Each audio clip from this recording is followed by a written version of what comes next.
Hello dear students, કેમ છો? મજામાં? મારું નામ છે ફાલ્ગુન નાદરોજા, હું રાજકોટથી છું અને તમે જોઈ રહ્યા છો ફિઝિક્સ વિથ ફાલ્ગુન સર.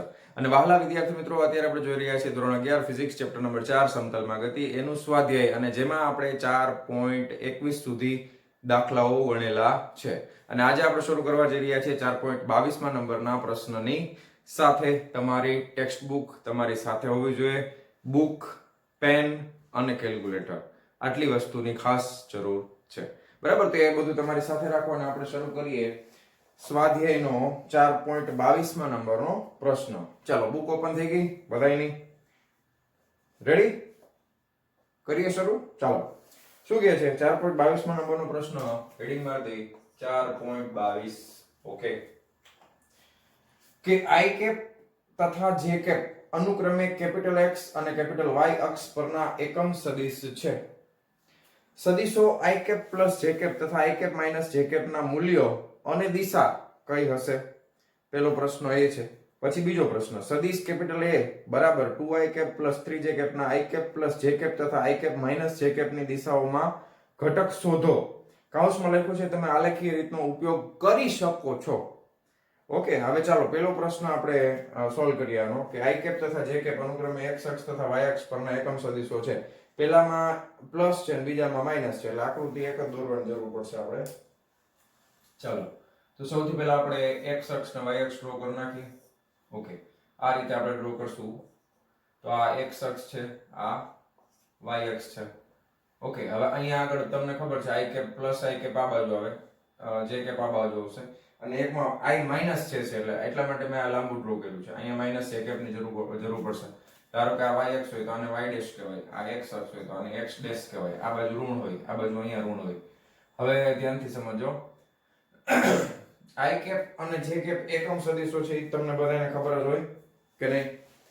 યાદ જ હોય ને? i કેપ અને j કેપ શું છે? તો કે એકમ સદિશો છે. આટલું લાંબુ ન ડ્રો કરું. ઓકે, હાલો આવડું રાખી. હાલો, હવે i કેપ છે ને, તમે જેવડો i કેપ તમારી પાસે ફૂટપટ્ટી તો હોય જ તે, જેવડો i કેપ બનાવો ને, દાખલા તરીકે આવડો બનાવ્યો, તો જે કેપ એવડો જ રાખવો. બરાબર? શું કામ? તો તમને ખબર, એકમ સદિશ હોય એટલે એની લંબાઈ 1 એકમ થાય. જે પણ તમે યામક્ષ પદ્ધતિમાં એકમ નક્કી કર્યા હોય એ 1 એકમ થશે. તો આ જે છે એ i કેપ નું મૂલ્ય છે. આટલી જે લંબાઈ છે એ i કેપ નું મૂલ્ય છે. તો એ કેટલું હોય? તો કે 1 એકમ હોય.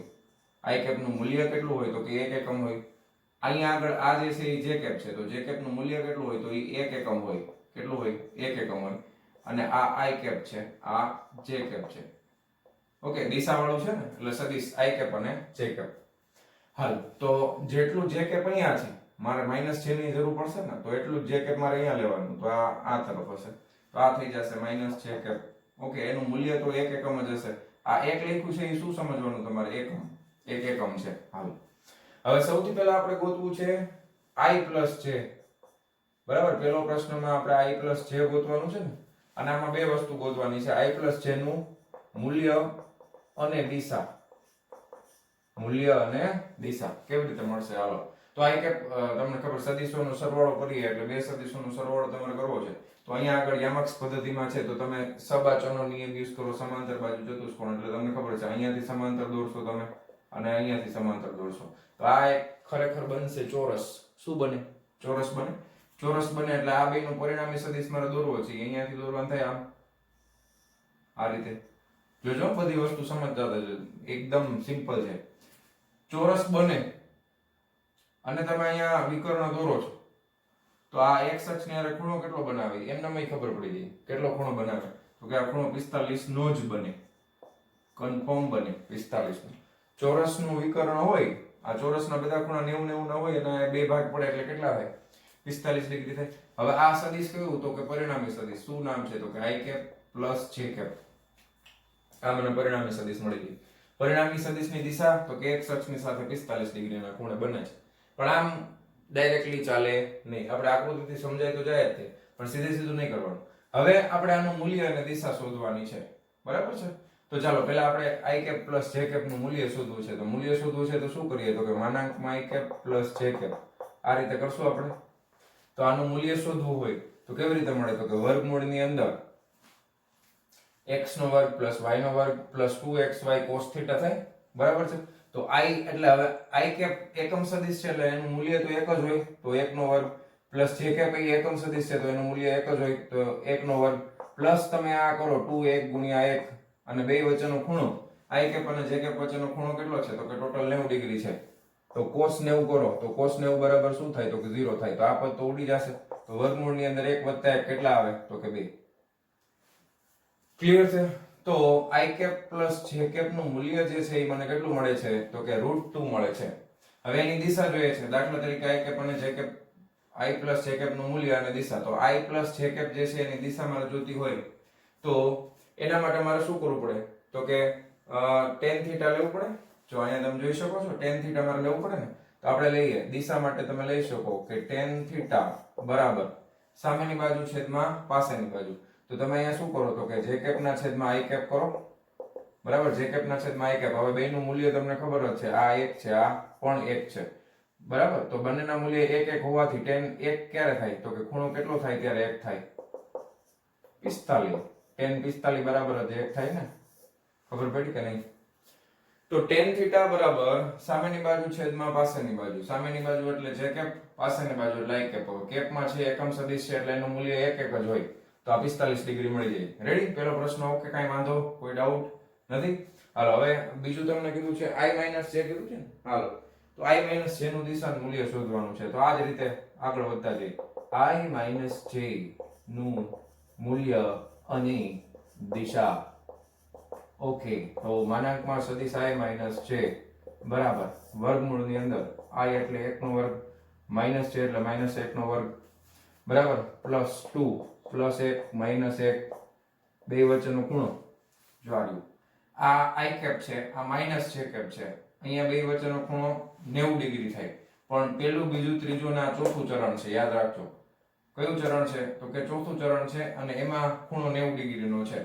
બરાબર, તો તમે આની નીચે જેટલા ખૂણા લખો ને, આની નીચે, તો એક પ્રેક્ટિસ રાખવાની કે અહીંયા તમારે 90 ગણવા, 90 લખવા હોય ને તો એને -90 લખવા. બરાબર, કારણ કે ચોથા ચરણમાં છે એટલા માટે. તમે cos +90 લખો, cos -90 લખો, જવાબ 0 જ આવે. જવાબ શું આવે? તો કે 0 જ આવશે. એટલે આ પદ તો 0 થઈ ગયું અને -1 નો વર્ગ એટલે 2 જ થાય. એટલે આનો જવાબ તો √2 જ આવશે. મૂલ્ય કેટલું મળશે? માનાંકમાં સદિશ i કેપ j કેપ નું √2. બરાબર, √2. ઘણા એવું કરે કે એકમ સદિશ છે ને એટલે 1 - 1 0, આ 1 + 1 2 લખી જ નાખો. એમ ન હોય ભાઈ. બરાબર, આકૃતિ દોરીને કરવું પડે. આલેખની રીત કીધી છે ને, ઉપયોગમાં લઈ શકાય. હવે આનું તમને ખબર છે, પરિણામી સદિશમાં દોરવો હોય બરાબર, i જે છે તો i છે એટલે બેનો ખરેખર તો સબાચાનો નિયમ તમે યુઝ કરો એટલે આના માટે સબાચો, આનાથી -90 કાઢી નાખો. આ સબાચા યુઝ કરી તો પરિણામી સદિશ છે એ આ મળે કે નહીં? બરાબર, અને આ પણ તમે અહીંયા જોઈ શકો છો 90 ના ચોરસ જ બને ને, 90 ના બે ભાગ પડે એટલે આ 45 ડિગ્રી. પણ આ 45 ડિગ્રી ને -45 લખાય. શું લખાય એ હમણાં સમજાવવા. તો હવે તમે જુઓ, આ તમને આ મળી ગયું. હવે અહીંયા આપણે ખૂણો ગોતવો છે તો tan થીટા લખીએ. તો tan થીટા લખીએ તો અહીંયા શું થઈ જશે? તો કે અહીંયા j કેપ છે અને અહીંયા i કેપ છે. એટલે -1 ના છેદમાં 1 આવે એટલે -1 આવે. હવે ખાસ ધ્યાનથી સમજો, tan માં -1 ક્યારે આવે? તો કે tan માં ખૂણો છે ને ઈ તમે -45 ડિગ્રી લો ને તો -1 જવાબ આવે.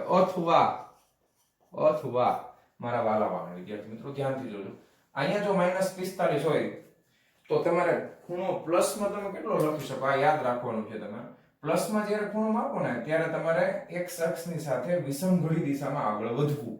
એટલે આમ આગળ વધવાનું. જો આમ અહીંયા સુધી 90 આવી ગયો, આ 9 દુ 18, 180 આવી ગયો, 9 તેરી 27, 270 આવી ગયો અને +45.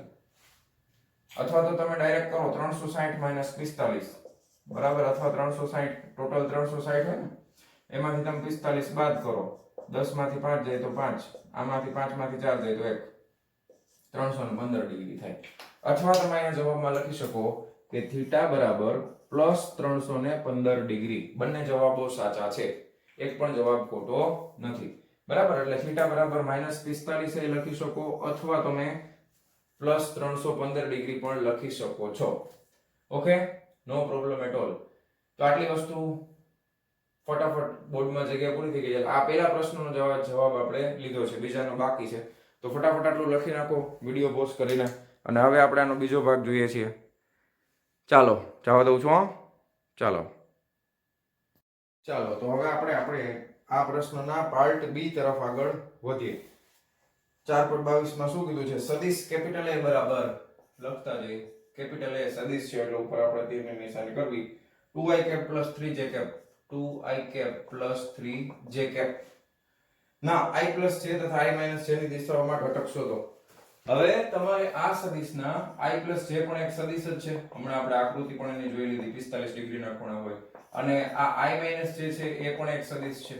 એની આકૃતિ પણ આપણે જોઈ લીધી. તો આ સદિશ જે છે ને કેપિટલ A એના આ બે ઉપરના ઘટકો શોધવાના છે.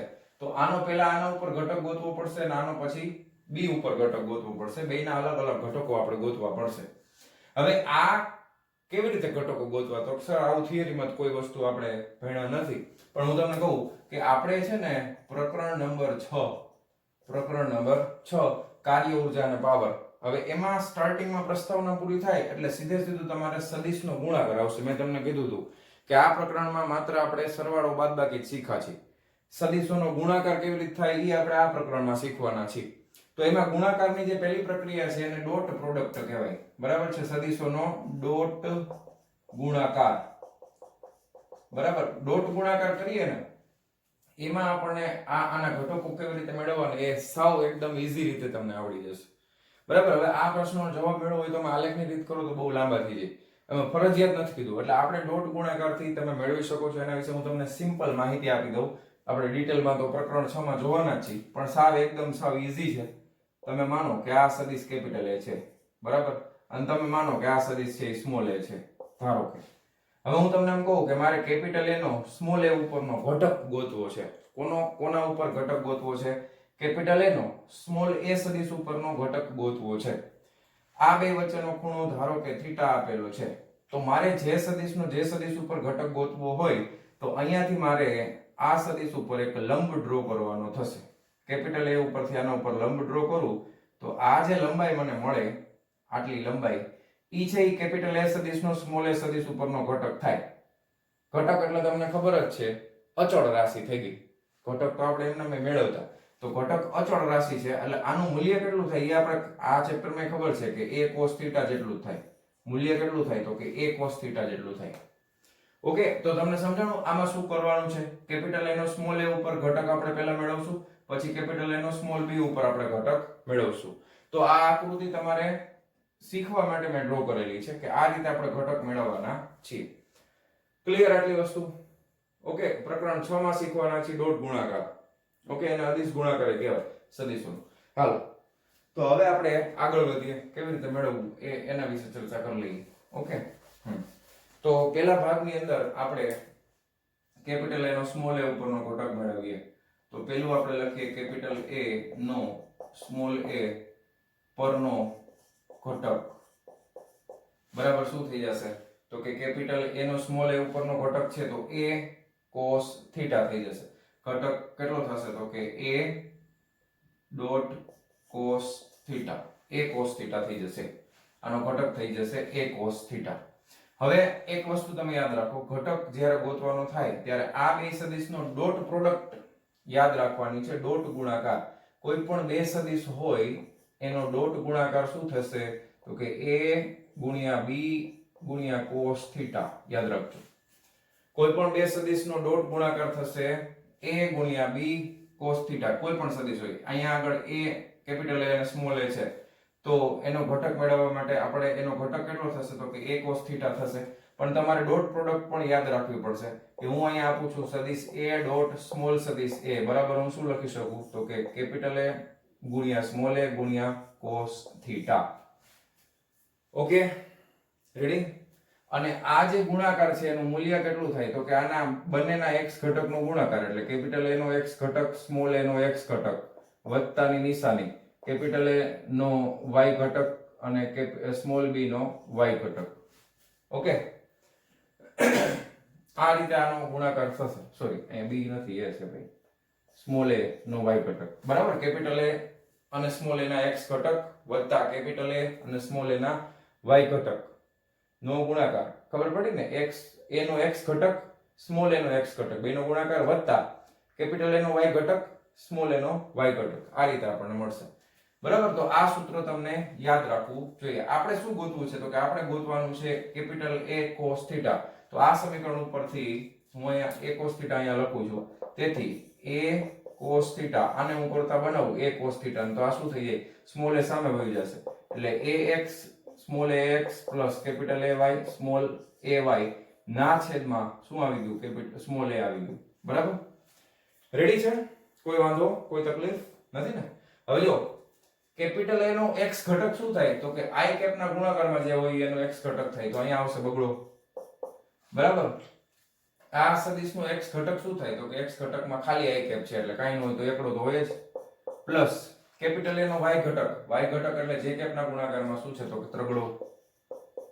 ay સ્મોલ a y ઘટકમાં j કેપ છે ખાલી એટલે પ્લસ એકડો ના છેદમાં a નું મૂલ્ય હમણાં જ ગોત્યું આગળ. જો a નું મૂલ્ય શું આવ્યું? તો કે √2 હમણાં લીધું હતું ને આગળના પ્રશ્નમાં.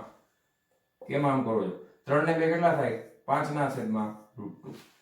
ઓકે, તો આ પહેલા પ્રશ્નનો જવાબ થઈ ગયો. એવી જ રીતે બીજા પ્રશ્નનો જવાબ મેળવીએ કે કેપિટલ A નો સ્મોલ b પરનો ઘટક. હવે આની જેમ જ કરવાનું છે. એટલે હવે આમાં પાછા પૂછ ન કરતા, ફટાફટ લખી જ નાખો, ટાઈમ ન બગડે. તો a ડોટ b cos θ અને આમ લખાય કે a નો x ઘટક b નો x ઘટક વત્તા કેપિટલ A નો y ઘટક સ્મોલ b નો y ઘટક. ઓકે, આ જ સ્ટેપ ફોલો કરવાના છે.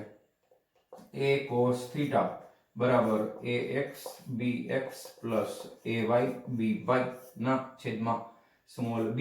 ઓકે, ચાલો હવે મૂલ્ય મૂકવામાં ખાસ ધ્યાન આપજો. કેપિટલ A છે, ax છે એ તો 2 છે, bx છે એ પ્લસ 1 છે, પ્લસ i કેપ છે, પ્લસ ay 3 છે, પણ by મારા વાલા by માં માઈનસ આવે છે, ધ્યાન આપજો.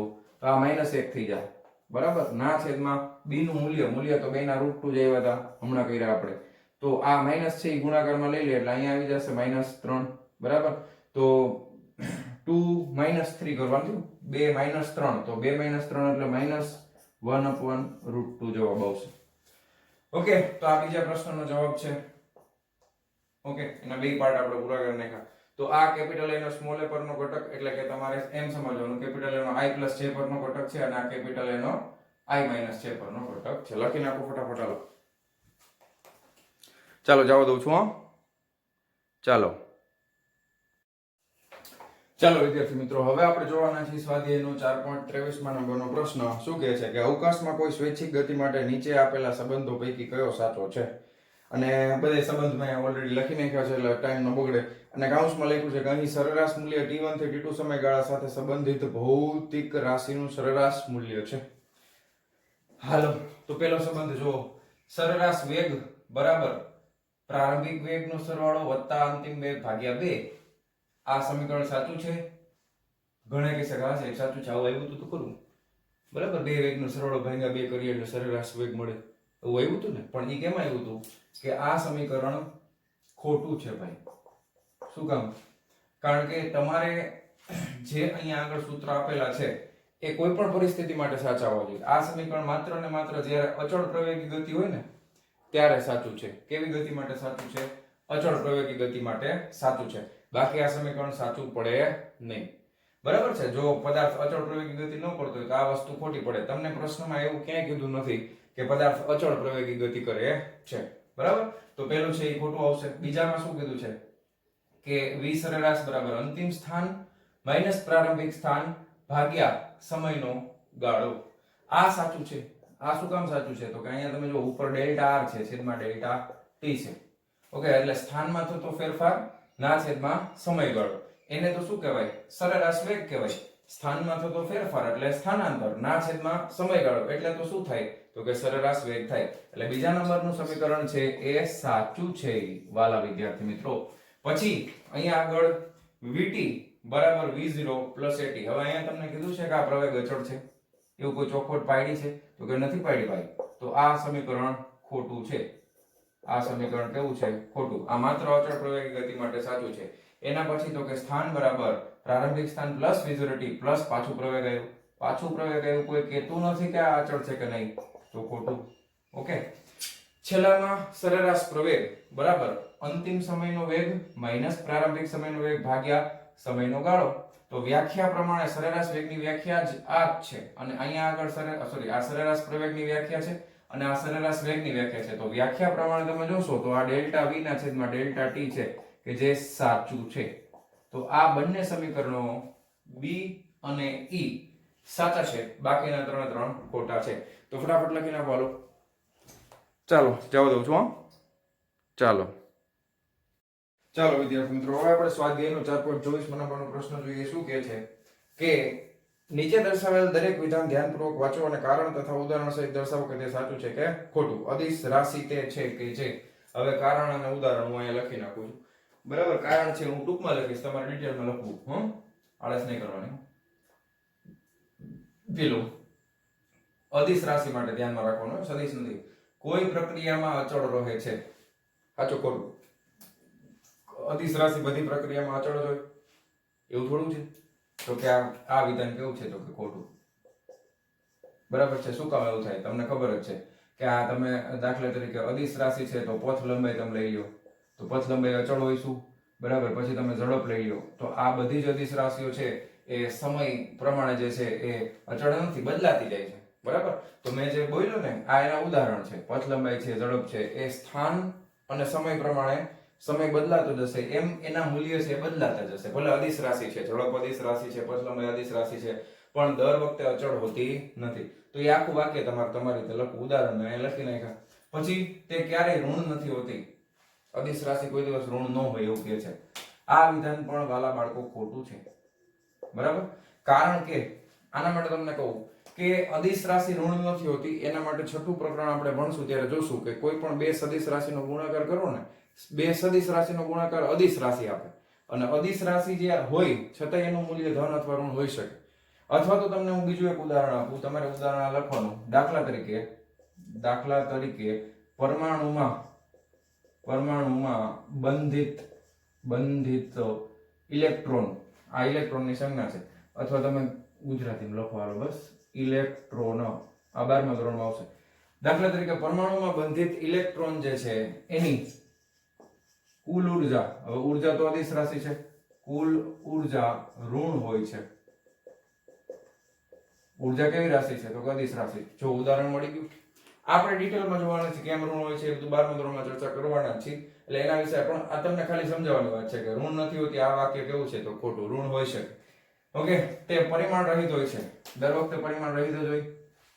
ઝડપ છે એ પરિમાણ રહિત છે, પથ લંબાઈ પરિમાણ રહિત છે. તો કે ના, ખોટી વાત છે, સાવ તદ્દન ખોટી. બરાબર, આ વિધાન સાવ ખોટું છે. દાખલા તરીકે પરિમાણ રહિત હોય અને પરિમાણ હોય એના ઉદાહરણ આપું તમને. દાખલા તરીકે હું તમને લખું કે ભાઈ વિશિષ્ટ ઘનતા જે છે આ પરિમાણ રહિત છે. બરાબર, પણ ખાલી ઘનતા તમે લખશો તો આનું પરિમાણ શું છે? તો કે આનું એકમ થાય કિલોગ્રામ પ્રતિ મીટરનો ઘન. એકમ શું થાય? કિલોગ્રામ પ્રતિ મીટર. ઘનતા એટલે દળના છેદમાં કદ. પણ વિશિષ્ટ ઘનતા એટલે શું થાય? તો કે કોઈ પણ પદાર્થની ઘનતા હોય એના છેદમાં પાણીની ઘનતા, એટલે ઉપર નીચે ઘનતાના એકમ ઉડી જશે. તો વિશિષ્ટ ઘનતા છે એ પરિમાણ રહિત છે, પણ ઘનતા છે એ પરિમાણ વાળી છે. એકમ શું છે? તો કે કિલોગ્રામ પ્રતિ મીટરનો ઘન. mlt ના સ્વરૂપમાં લખવું હોય તો m એટલે દળ માટે m 1 છે, l માટે -3, t માટે 0. બરાબર, આ રીતે મળે. તો ઘનતા કોઈ એટલે ટૂંકમાં અદિશ રાશિ છે એ પરિમાણ રહિત હોય એવું જરૂરી નથી. પરિમાણ હોઈ પણ શકે, ઘણીવાર ન પણ હોય. વિશિષ્ટ ઘનતામાં નથી. લ્યો, શું કરી લેવાનું? કાંઈ ન થાય આપણાથી. પછી તો કે અવકાશમાં એક બિંદુથી બીજા બિંદુ વચ્ચે બદલાતી નથી. અવકાશમાં એક બિંદુથી પહેલા જ ઉદાહરણમાં આવી ગયું. પથ લંબાઈ છે એ અવકાશમાં એક ને બીજું બિંદુ આવે તો સ્થાન અલગ હોય, જગ્યા અલગ હોય, તો ઝડપ છે એ બદલાય કે નહીં? તો આ વિધાન એ ખોટું જ છે. આ વિધાન પણ કેવું છે? ખોટું. ઉદાહરણમાં તમે ઝડપ લખી શકો, બરાબર છે, પથ લંબાઈ લખી શકો. આ અવકાશમાં દરેક બિંદુ પાસે બદલાતી હોય, એમ સ્થાન બદલાય, સમય બદલાય એટલે બદલાઈ જાય. પછી છેલ્લું, તે દરેક અવલોકનકાર માટે એક મૂલ્ય હોય છે. અદિશ રાશિનું મૂલ્ય દરેક અવલોકનકાર માટે. દાખલા તરીકે હું અવલોકન કરું છું, ઝડપનું મૂલ્ય 5 મીટર પ્રતિ સેકન્ડ આવે છે. તમે અવલોકન કરો તો ઝડપનું મૂલ્ય 5 મીટર પ્રતિ સેકન્ડ આવે. પછી ભલે તેના યામાક્ષોના નમન જુદા જુદા હોય, એ યામાક્ષ પદ્ધતિ પ્રમાણે તમે એને ગમે ત્યાં મૂકો છતાં પણ એના મૂલ્ય છે એ તમે જ્યારે જોશો ત્યારે તમને અચળ દેખાશે, જ્યારે આપણે માપીએ છીએ ત્યારે. તો આ વિધાન એક સાચું છે. હવે અદિશ રાશિ હોય ને એને યામાક્ષ પદ્ધતિ યારે હું કાંઈ લેવા દેવા નહીં, કારણ કે અદિશ રાશિમાં દિશા તો હોતી નથી. તો તો યામાક્ષ પદ્ધતિની કોઈ જરૂર પડવાની નથી. સદિશ હોય તો ધ્યાન રાખવું પડે, પણ અદિશ માટે યામાક્ષ પદ્ધતિમાં રાખો ન રાખો કાંઈ ફેર પડે નહીં. એટલે નમન એના જુદા જુદા હોય એનો મતલબ એમ કે દળ છે એ મારે તમને સમજવું હોય. દળ એટલે દળનો એકમ કિલોગ્રામ થાય. હવે દળની દિશા જ નથી હોતી તો હું યામાક્ષ પદ્ધતિમાં કોઈ ચોક્કસ 5 કિલોગ્રામનું દળ છે એ ગમે એ જગ્યાએ મૂકી દઉં તો એના શું ફેર પડે? કાંઈ ફેર પડે નહીં. એટલે આ એક વિધાન છે એ સાચું છે, બરાબર છે. બાકીના બધા વિધાનો છે એ તમે ખોટા લઈ શકો. પણ તમે આમાં ઉદાહરણ તરીકે શું લખી શકો? દાખલા તરીકે આમાં તમે દળનું ઉદાહરણ લઈ લો, બરાબર છે. દાખલા તરીકે દળ છે તો એને યામાક્ષ પદ્ધતિમાં ગમે ને મૂકો, એનાથી એના મૂલ્યમાં કોઈ ફેર પડતો નથી. 5 કિલોગ્રામ હોય 5 કિલોગ્રામ જ રહે. યામમાં તમે માઇનસ વાય બાજુ લઈ જાઓ, ધન વાય બાજુ લઈ જાઓ, કાંઈ ફેર પડે નહીં. તો આ હતો પ્રશ્ન નંબર 4.24. ચાલો વિડીયો પોઝ કરીને લખી નાખો ફટાફટ. ચાલો જવા દઉં છું. ચાલો ચાલો વિદ્યાર્થી મિત્રો, હવે આપણે જોવાના છે સ્વાધ્યાયનો 4.25 નંબરનો પ્રશ્ન. ચાલો 4.25 શું કહે છે પ્રશ્નમાં કે ભાઈ કોઈ વિમાન પૃથ્વીથી 3400 મીટરની ઊંચાઈએ ઉડી રહ્યું છે, પૃથ્વીની સપાટીથી 3400 મીટર ઉપર. જો પૃથ્વી પરના કોઈ અવલોકન બિંદુ પાસે વિમાન દ્વારા 10 સેકન્ડમાં કપાયેલું અંતર 30 ડિગ્રીનો કોણ આંતરતું હોય તો વિમાનની ઝડપ કેટલી હશે?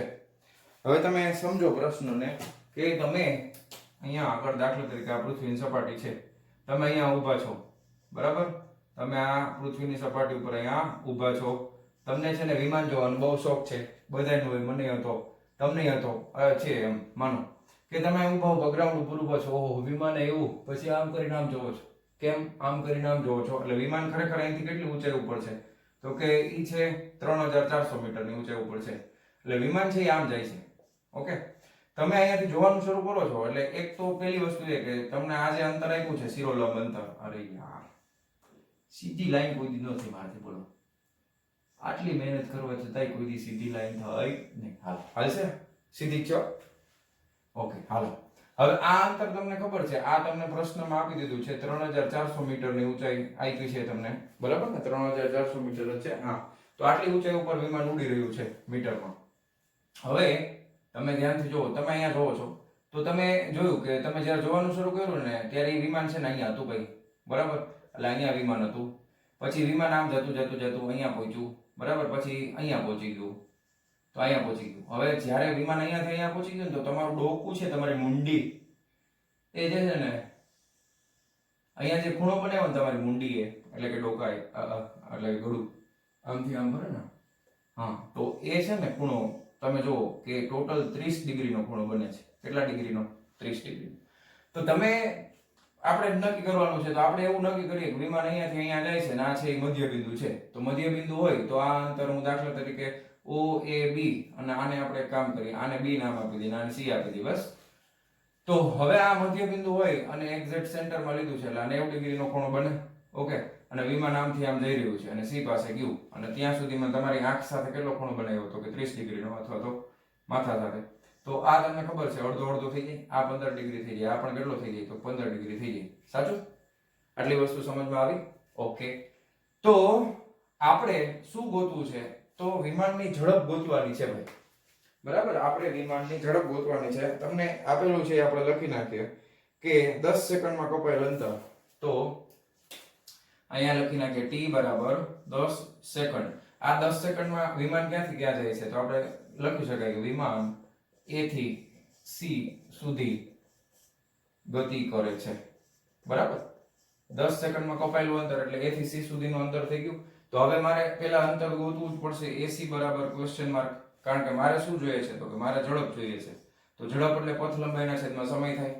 ઓકે, અને બાકી ડેટામાં આપેલો છે પૃથ્વીની સપાટીથી કેટલી ઊંચાઈ ઉપર છે? તો કે 3400 મીટર ઊંચાઈ ઉપર છે. ઊંચાઈને આપણે h કહી દઈએ તો h કરતા આપણે એને અત્યારે આપણે લખ્યું ડ્રો કર્યું છે તો BO એની ઊંચાઈ થશે કેટલી? તો કે 3400 મીટર. ઓકે, હવે મારે ઝડપ ગોતવી છે તો પથ લંબાઈની જરૂર પડશે. તો પથ લંબાઈ માટે તમે સમજો a થી b વત્તા b થી c થાય કે નહીં? તો હવે આપણે કોઈ ત્રિકોણને ધ્યાનમાં લઈએ. ત્રિકોણ AOB કેવું ત્રિકોણ છે? તો કે કાટકોણ ત્રિકોણ છે. કાટકોણ ત્રિકોણ છે, બરાબર? ત્રિકોણ AOB કાટકોણ ત્રિકોણ છે. માં આપણે શું દેખાય છે આપણને? તો કે અહીંયા તમને ખબર છે આ ખૂણો કેટલો છે? 15 ડિગ્રી. તમારી પાસે ખૂણાની પાસેની બાજુ છે, તમારી સામેની બાજુ જોઈએ છે. તો ત્રિકોણમિતિમાં કયું વાપરશું? sin cos tan કયું વાપરશું? તો કે tan વપરાય. બરાબર. તો tan 15 ડિગ્રી, આ ત્રિકોણમાં તમે tan 15 ડિગ્રી લખો એટલે સામેની બાજુ છેદમાં પાસેની બાજુ, સામેની બાજુ AB છે, પાસેની બાજુ કઈ છે? તો કે BO છે. AB નું મૂલ્ય મારે ગોતવું છે, તો કે AB બરાબર શું થઈ જશે? BO tan 15 degree. BO નું માપ મારી પાસે છે ભાઈ 3400 ગુણ્યા tan 15. તો નેચરલ tan ના ટેબલમાં જોવો તો બધાય ફટાફટ tan 15 કેટલા થાય છે? 0.2679. tan 15 કેટલા થાય છે? તો કે 0.2679 આટલું થશે. હવે આ બેનો ગુણાકાર કરવાનો છે. ચાલો કરી નાખીએ ફટાફટ. હાલો 0.2679 ગુણ્યા 3400 આવ્યા 910.86. કેટલા આવે છે? તો કે 910.86. એકમ શું છે? તો કે મીટરમાં છે. હવે મારે પથ લંબાઈ જોઈએ છે ને, તો હવે કાંઈ જરૂર નથી. જો ત્રિકોણ ABO અને ત્રિકોણ CBO બંને સમાન ત્રિકોણ છે, એક સરખા ત્રિકોણ છે. જો અહીંયા 15 ડિગ્રી, અહીંયા 15 ડિગ્રી, આ બાજુનું માપ 3400 સરખું, આ અંતરે સરખું ને આ અંતરે સરખું. તો હું લખી શકું કે AC બરાબર AB વત્તા BC બરાબર બરાબર. પરંતુ હું લખી શકું કે અહીંયા આગળ 2AB થશે. શું કામ? કારણ કે AB બરાબર જ તે શું છે? તો કે ભાઈ BC છે. બેની લંબાઈ તો સરખી છે. તો હવે હું અહીંયા લખી શકું કે વેગ ઝડપ v બરાબર પથ લંબાઈ ના છેદમાં સમયગાળો. ઓકે. તો પથ લંબાઈ કેટલી થશે વાલા વિદ્યાર્થી મિત્રો? પથ લંબાઈ મારી થઈ જશે A થી C થશે ને. પથ લંબાઈ AC અને સમયગાળો એટલે સ્મોલ t 10 સેકન્ડ લખ્યું છે આપણે. A થી C બરાબર 2AB થાય છે. તો 2AB ની કિંમત તો લખી નહીં આપણે, ગુણ્યા 2 કરો તો 1821.72 આવે છે. કેટલા આવે છે? તો કે 1821.72 આવે છે. ઓકે. ચાલો તો આને તમે પોઈન્ટ પછી સાતડો છે એટલે 1822 લખો તોય કઈ વાંધો નથી. ક્લિયર? અને આ 1822 લખી નાખ્યા બસ. ના છેદમાં t એટલે 10 સેકન્ડ છે એટલે ભાગ્યા 10 કરી નાખીએ તો શું થઈ જશે? 182.2 કે જેને તમે નિયર અબાઉટ શું લખી શકો? 182 લખી હવે. ક્લિયર છે આટલું? તો 182 જે છે ઈ ઝડપ છે. તો એકમ શું થશે? મીટર પ્રતિ સેકન્ડ. અંતર તમે મીટરમાં રાખ્યું છે અને સમય સેકન્ડમાં છે, ધ્યાન આપજો. અને આને તમે નિયર અબાઉટ કેટલા લીધા છે? 1822. તમે જ્યારે કોઈ નજીકનું પદ લખો ને ત્યારે ધ્યાન રાખજો, ઇક્વલ ટુ ની બદલે આ આવી સંજ્ઞા કરવાની. આમ પાણી નો આવી જાય એવી રીતે. તો નિયર અબાઉટ એટલે આના બરોબર જ થશે એમ. 1822 લખો તો કાંઈ વાંધો નથી. તો એ રીતે લખવાનું એટલે જે પેપર ચેક કરવા વાળા હોય એને ખ્યાલ આવે કે છોકરાને કે છોકરીને ખબર છે. ઓકે. ચાલો લખી નાખો ફટાફટ વિડીયો પોઝ કરીને. ચાલો જવા દઉં છું. ચાલો વિદ્યાર્થી મિત્રો, હવે આપણે જોવાના છીએ વધારાનો સ્વાધ્યાયનો પહેલો પ્રશ્ન 4.26. ઓકે. શું કહે છે પ્રશ્ન? કે કોઈ સદિશને માન તથા દિશા બંને હોય છે, એને તો સદિશ કહેવાય, માન ને દિશા બે હોવું જ જોઈએ. શું અવકાશમાં તેને કોઈ સ્થાન હોય છે? પહેલો પ્રશ્ન. એના આપણે પહેલા પ્રશ્ન, હવે આ થિયોરેટિકલ પ્રશ્ન છે, એમાં કઈ ગણતરી જેવું નથી, એટલે એનો પહેલો ભાગ જે છે, શું અવકાશમાં તેને કોઈ સ્થાન હોય છે? તો કે ના. બરાબર છે. સદિશને અવકાશમાં કોઈ સ્થાન હોતું નથી. કારણ કે યાદ કરો, આપણે જે સદિશ યુઝ કરીએ છીએ, આપણે પ્રકરણમાં જે સદિશો લીધા છે એ બધા મુક્ત સદિશો આપણે લીધા છે. બરાબર? આ તમને કન્સેપ્ટ સમજવા માટેનો પ્રશ્ન છે. આપણે જે સદિશો લઈએ છીએ આ પ્રકરણમાં એ બધા જ મુક્ત સદિશો છે. મુક્ત સદિશો તમને ખબર છે, દાખલા તરીકે એક સદિશ અહીંયા હોય, બીજો સદિશ આ રીતે અહીંયા હોય, બેના જગ્યા અલગ અલગ છે, છતાંય તમે આ સદિશ A ની અંદર આ સદિશ B નો સરવાળો અને બાદબાકી નથી કરતા, તો કે કરી જ છે ને. આપણે આને સમાંતરમાં અહીંયા લઈ આવીએ, પૂંછડી હારે પૂંછડી જોડી દઈએ તો સબાચરનો નિયમ, અને આના શીર્ષને હારે પૂંછડી જોડી દઈએ તો ત્રિકોણનો નિયમ, સરવાળા બાદબાકી કરીએ જ છે ને. અને પહેલા મેં તમને કીધેલું છે કે આપણે જે સદિશો યુઝ કરીએ છીએ એ બધા મુક્ત સદિશો છે કે જેનું ચોક્કસ મૂલ્ય અને દિશા હોય છે. ચોક્કસ મૂલ્ય અને દિશા હોય છે. બરાબર? ઓકે. એનું મૂલ્ય અને દિશા ચોક્કસ હોય છે, પણ એનું સ્થાન છે એ ફિક્સ હોતું નથી. તો જ તમે એને સરવાળો બાદબાકી કરી શકો. હવે બીજી વસ્તુ કે આ પ્રશ્નના અમુક પ્રશ્ન એવા છે કે જેના જવાબ તમે રેફરન્સ બુકમાં વાંચશો તો રેફરન્સ બુકમાં હા લખેલું છે. ઓકે. પણ ખરેખર એનો જવાબ ના છે. ઓકે. ખરેખર જવાબ શું આવે? ના. કારણ કે તમે વાંચ્યું જ છે કે મુક્ત સદિશો છે, તમે એની જગ્યા બદલાવી શકો. જગ્યા બદલાવી શકો તો સ્થાન ફિક્સ ન હોય. બરાબર છે? ઓકે, હાલો તો પેલા પ્રશ્નનો જવાબ સમજાઈ ગયો. ક્લિયર? ચાલો પછી બીજો પ્રશ્ન. હવે એમાં એમ કીધું છે કે શું સમય સાથે તે બદલાઈ શકે? તો કે હા. બરાબર, સમય સાથે તમે એને બદલી શકો છો. દાખલા તરીકે તમે આપણે સ્થાનાંતર લઈ લઈ, બરાબર, પછી વેગ લઈ લઈ, બરાબર, પછી પ્રવેગ લઈ લઈ, તો આ બધા જ સદિશો જે છે એ સમયની સાથે એનું મૂલ્ય બદલાતું હશે. વેગ છે સમયની સાથે બદલાય, સ્થાનાંતર બદલી શકે, પ્રવેગ બદલી શકે. તો બધા સદિશો જે આપણે યુઝ કર્યા છે આ પ્રકરણમાં એ સમયની સાથે બદલાઈ શકે છે. ઓકે, મૂલ્ય પણ બદલાઈ શકે અને દિશા પણ બદલાઈ શકે. હવે શું કીધું છે કે શું અવકાશમાં જુદા જુદા સ્થાનો પાસે બે સમાન સદિશો સદિશ A તથા સદિશ B સમાન ભૌતિક અસર દર્શાવશે? બે સરખી જ અસર દર્શાવશે? સરખા જ છે? તો કે ના. બરાબર છે. દાખલા તરીકે ઉદાહરણ આપીએ તો જ ખબર પડે. તમને એમ થાય કે સાહેબ બે સમાન સદિશ હોય તો સરખી અસર કેમ ન દર્શાવી શકે? ન દર્શાવી શકે. એના ઘણા બધા ઉદાહરણો હું તમને આપી શકું. દાખલા તરીકે સિમ્પલ આપણે સાદું ઉદાહરણ લઈએ કે સમાન બળથી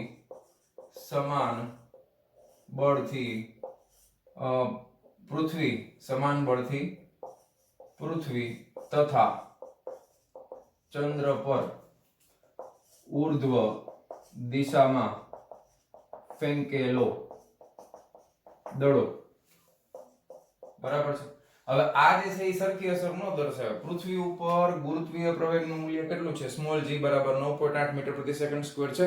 અને ચંદ્ર ઉપર આપણે જ્યારે ગુરુત્વાકર્ષણનું ચેપ્ટર ભણશું ત્યારે આપણને ખબર પડશે કે ચંદ્ર ઉપર ગુરુત્વીય પ્રવેગ છે એ પૃથ્વીના ગુરુત્વીય પ્રવેગ કરતા છઠ્ઠા ભાગનો હોય. એટલે સ્મોલ g ભાગ્યા 6 થઈ જાય. એટલે તમે આટલા જ બળથી ચંદ્ર ઉપર દડો ફેંકો તો વધારે ઊંચાઈ સુધી જઈ શકે. બરાબર, પૃથ્વી છે એના કરતા ગુરુત્વીય પ્રવેગ ઓછો છે. બરાબર, એટલે ખેંચવાની શક્તિ ઓછી કેન્દ્ર તરફ, એટલે દડો વધારે ઊંચાઈ તરફ જઈ શકે. તમે તો સરખો જ વેગ, તમે તો સરખું જ બળ એપ્લાય કર્યું હતું દડો ફેંકવામાં, છતાંય એકમાં વધારે ઊંચાઈ ઉપર જાય છે, એકમાં ઓછી ઊંચાઈ ઉપર જાય છે. બરાબર. પછી હું તમને બીજું એક ઉદાહરણ આપું. ધારો કે આ એક કોઈ આ રીતનો એક પદાર્થ પડ્યો છે ત્રિકોણાકાર. હવે તમે બળ જે છે એ સરખા મૂલ્યનું એકવાર અહીંયા લગાવો, પછી એકવાર અહીંયા લગાવો, સો સરખી અસર સરખી જ થાય. હવે અહીંયા લગાવો તો એવું બની શકે કે આખો પદાર્થ છે એ આમ પડી જાય. આમ ખબર પડી તમને? આમ પડી જાય. અહીંયા લગાવો તો બની શકે કે પદાર્થ આમ જાય. સદિશ તમે બળ બે બાજુ સરખું જ લગાવો છો તો અસર બેમાં સરખી જોવા મળતી નથી. બરાબર. તો હવે આ પ્રશ્ન છે એ પ્યોર જ્ઞાન આધારિત, તમારો કોન્સેપ્ટ એકદમ ક્લિયર હોવો જોઈએ. ઓકે, તો ફટાફટ નોટ ડાઉન કરો 4.26 નંબરનો પ્રશ્ન. ચાલો વિડિયો પોઝ કરીને લખી લેજો. જવા દઉં છું. ચાલો વિદ્યાર્થી મિત્રો, હવે આપણે જોવાના છીએ પ્રશ્ન નંબર 4.27. ચાલો, શું કહે છે? કોઈ સદિશને માન તથા દિશા બંને હોય છે.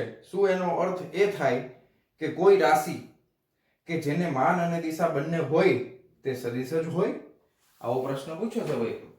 તો એમાં પહેલા ભાગનો આપણે જવાબ લખીએ, જ્ઞાન આધારિત જ છે. કે આને તમને સમજાવવા માટે તો કે જવાબ આવશે ના. તમને એમ થાય કે આપણે સદિશની વ્યાખ્યામાં એવું જ ભણ્યા હતા સાહેબ કે જે ભૌતિક રાશિ પાસે માન અને દિશા બંને હોય એને સદિશ કહેવાય. પણ હજી એક ત્રીજી વસ્તુ ખૂબ અગત્યની છે કે સદિશ રાશિ ત્યારે કહી શકાય કે જ્યારે એ સદિશોના સરવાળા અને બાદબાકીના નિયમને અનુસરે. પરફેક્ટ સદિશ ક્યારે કહેવાય? તો કે સદિશ હોવા માટે તેની પાસે માન અને દિશા તથા તે સદિશ સરવાળા અને બાદબાકી ના નિયમોને અનુસરતું હોવું જોઈએ. બરાબર. હવે તમને આ જે હું ઉદાહરણ નહીં આપું ત્યાં હું તમને સમજાવે નહીં. બરાબર. હાલો તો દાખલા તરીકે ઉદાહરણ છે વિદ્યુત પ્રવાહ. શું છે? તો કે વિદ્યુત પ્રવાહ. દાખલા તરીકે આ તાર હોય, વાહક તાર. તો હવે હું પ્રવાહની સંજ્ઞા I છે, આમ એરો કરું તો એનો મતલબ શું થાય કે વિદ્યુત પ્રવાહ હું એમ કહું કે ભાઈ આમાં 2 એમ્પિયર જેટલો વિદ્યુત પ્રવાહ પસાર થાય છે. કેટલો? તો કે 2 એમ્પિયર જેટલો વિદ્યુત પ્રવાહ પસાર થાય છે. કયા બિંદુથી કયા બિંદુ તરફ? તો કે A થી B બિંદુ તરફ. તો જો વિદ્યુત પ્રવાહનું મૂલ્ય પણ છે 2 એમ્પિયર અને એની દિશા પણ છે a થી b તરફ. તો શું વિદ્યુત પ્રવાહ સદિશ રાશિ છે? તો કે ના. વિદ્યુત પ્રવાહ કેવી રાશિ છે? વિદ્યુત પ્રવાહ એને આપણે ખરેખર અદિશ રાશિ ગણીએ છીએ, પણ ખરેખર એ અદિશ નથી, એને ખરેખર ટેન્સર કહેવાય. હવે એની એવી ચર્ચા આપણે અત્યારે ખાલી હું તમને કહું છું, એને ટેન્સર કહેવાય. શું કહેવાય? ટેન્સર. ટેન્સર શું છે એની ચર્ચા આપણે નથી કરતા, કારણ કે વિદ્યુત પ્રવાહના સરવાળા માટેનો જે સદિશનો નિયમ છે એને ફોલો નથી કરતું. દાખલા તરીકે હવે હું તમને આગળ સમજાવું. દાખલા તરીકે એક બીજો તાર આવે છે અહીંયાથી a b અને c, અહીંયાથી 1 એમ્પિયર જેટલો પ્રવાહ આવે છે અને આમ જોડાણ કરીને આ બે માંથી પ્રવાહ નીકળીને આમ જાય છે. બોલો અહીંયા કેટલો જવાબ આવે? અહીંયાથી કેટલો આવ્યો? તો કે 1 એમ્પિયર. અહીંયાથી કેટલો આવ્યો? 2. તો શું સદિશ સરવાળો કરવાનો? તો કે ના. 2 ને કેટલા થાય? 3 એમ્પિયર થાય. તો વિદ્યુત પ્રવાહ છે એ સરવાળા માટેના સદિશના નિયમને અનુસરતું નથી. એટલે વિદ્યુત પ્રવાહ જે છે એ કેવી રાશિ ગણવાની? અત્યારે ટેન્સરને આપણે ભૂલી જાઓ. ટેન્સર એટલે એવી રાશિ કે જેને દિશા દર્શાવવી પડે, પણ સદિશના સરવાળાને ફોલો કરે નહીં. એટલે આપણે જ્યારે 12માં ભણશું, 12મા ધોરણમાં, તો વિદ્યુત પ્રવાહને અદિશ રાશિ જ લેવાના છીએ. ટેન્સરના અત્યારે ભૂલી જાય, ટેમ્પરરી. એ મેં તમને ડિટેલમાં સમજાવ્યું થોડું, બરાબર? તો આનું બેસ્ટ ઉદાહરણ છે વિદ્યુત પ્રવાહ. ઓકે, કે કોઈ પણ સદિશ રાશિ જેની પાસે મૂલ્ય અને દિશા બંને હોય તો એ સદિશ જ હોય એવું જરૂરી નથી. ક્લિયર છે આટલી વસ્તુ? સમજાઈ ગઈ? હાલો, પછી તમને શું કીધું છે કે પછી તમને એમ કીધું છે કોઈ વસ્તુનું પરિભ્રમણ ભ્રમણ અક્ષની દિશા તથા કોણીય સ્થાન વડે દર્શાવી શકાય છે. શું એનો અર્થ એ થાય છે કે કોઈ પણ પરિભ્રમણ એક સદિશ છે? હવે તમે પરિભ્રમણના સંદર્ભમાં તમને પ્રશ્ન પૂછ્યો છે, તો એનો જવાબ પણ આવશે ના. બરાબર છે? પરિભ્રમણ જે છે, પરિભ્રમણ એ સંપૂર્ણપણે સદિશ નથી. સંપૂર્ણપણે સદિશ નથી, કારણ કે એ સદિશના બધા નિયમોને અનુસરતું નથી. બરાબર? પરિભ્રમણ જે છે કોઈ પણ અક્ષની, દાખલા તરીકે આ માર્કર પેન છે, એને હું આમ પરિભ્રમણ આપું તો તમને એમ થાય કે આમ ગોળ ગોળ ફરે છે.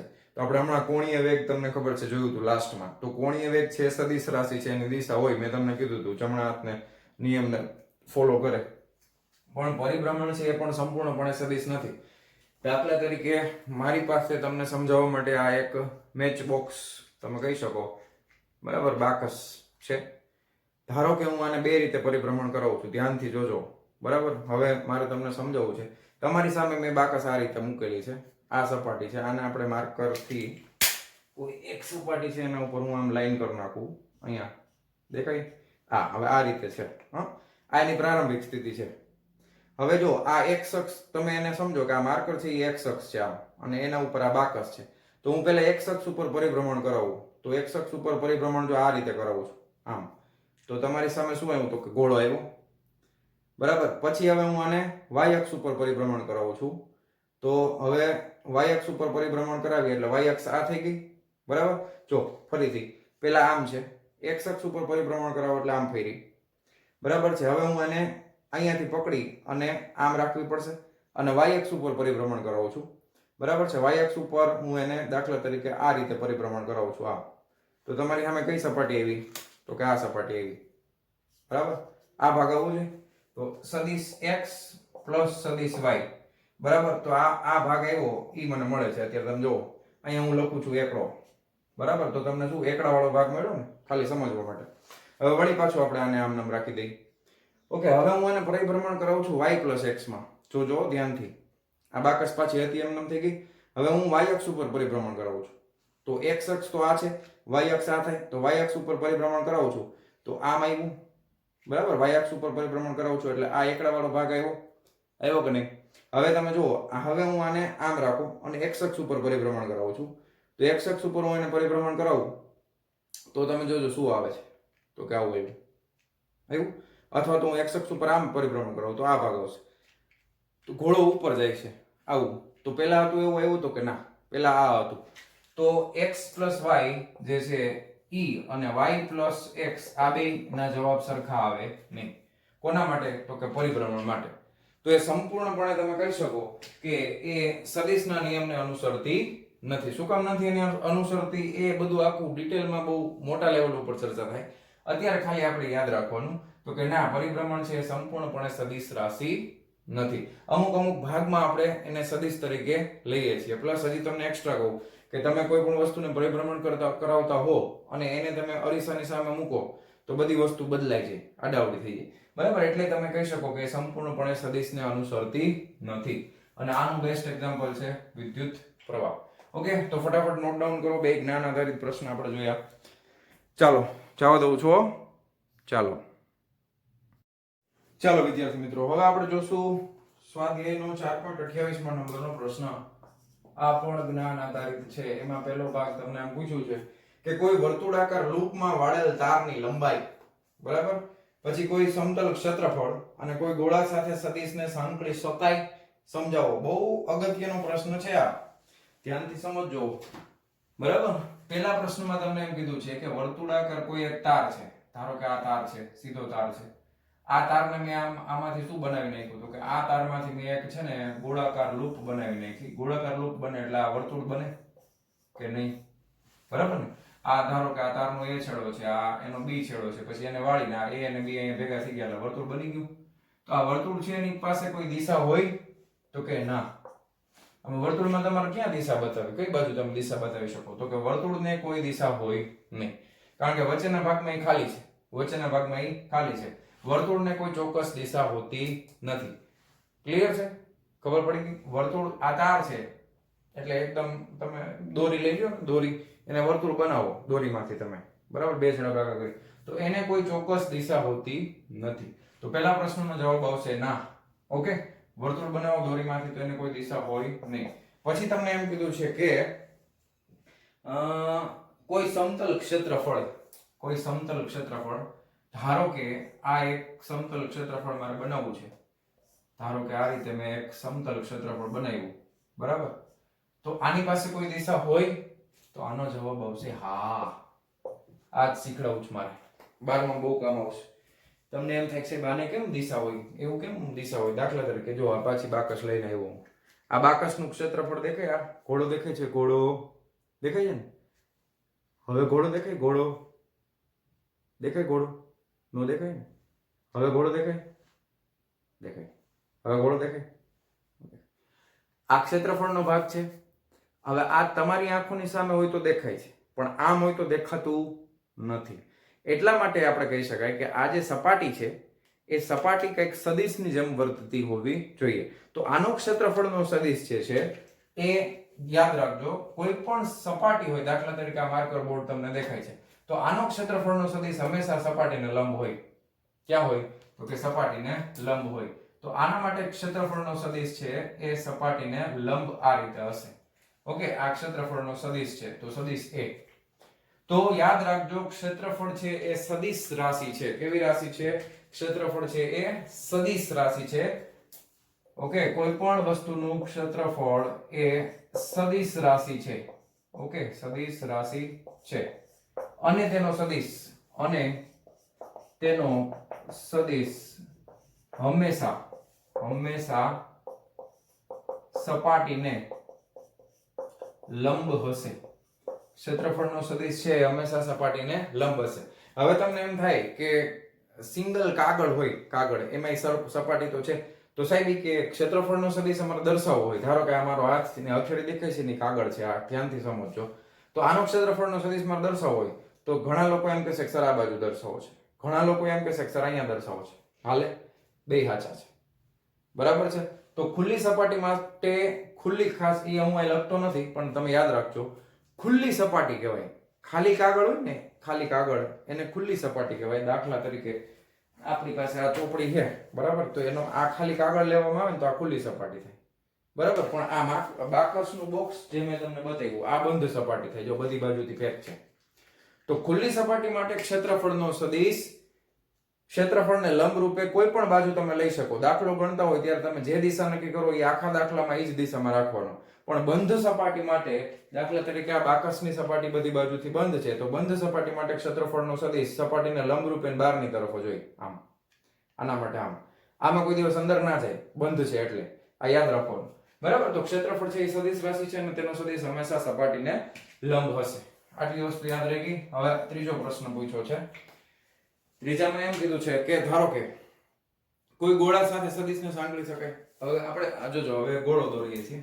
ધારો કે કોઈ ગોળો છે આ રીતે, બરાબર. હવે ગોળો છે એટલે આ ગોળો છે, ધ્યાન આપજો, આ વર્તુળ નથી, ગોળો છે.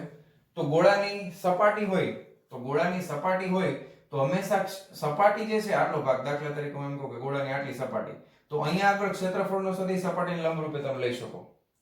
અહીંયા આ સપાટીને ક્ષેત્રફળનો સદિશ સપાટીને લંબરૂપે લઈ શકો.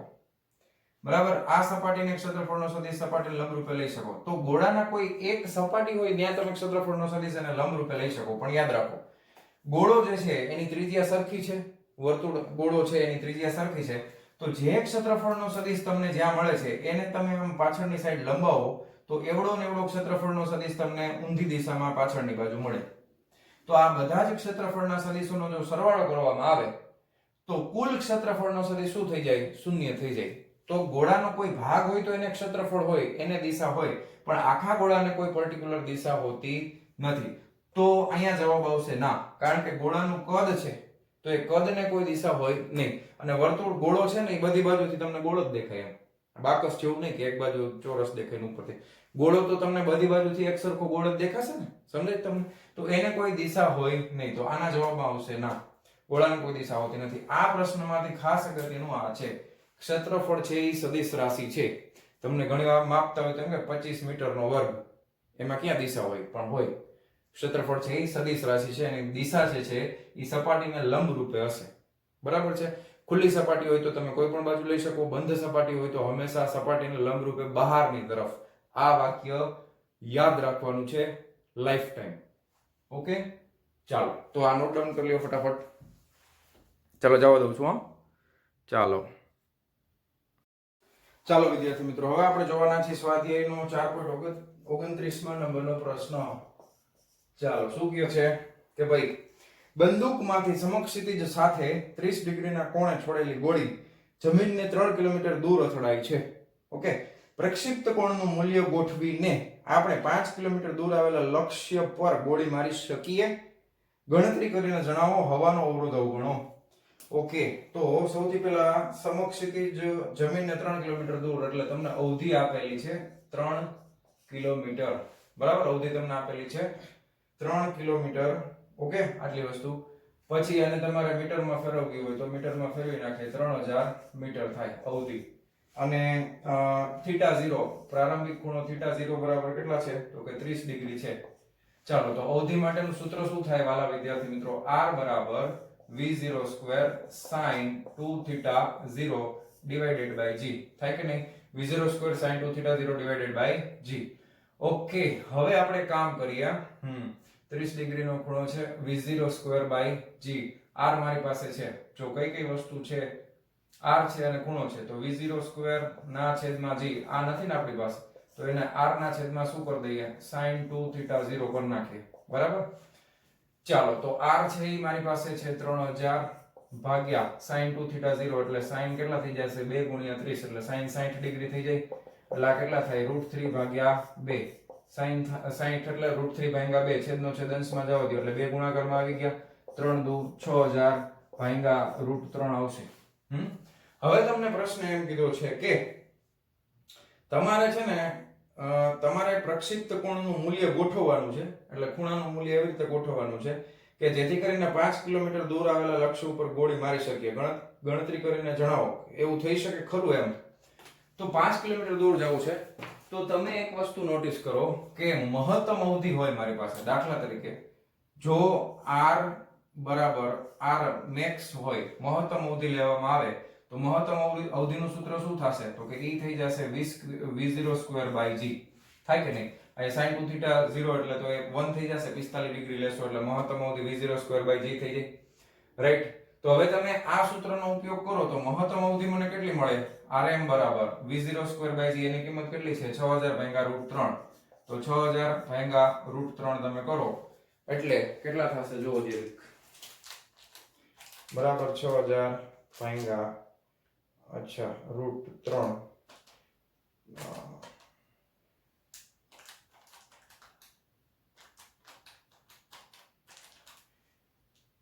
3468.2 આવે છે. 3468.2 સમથિંગ.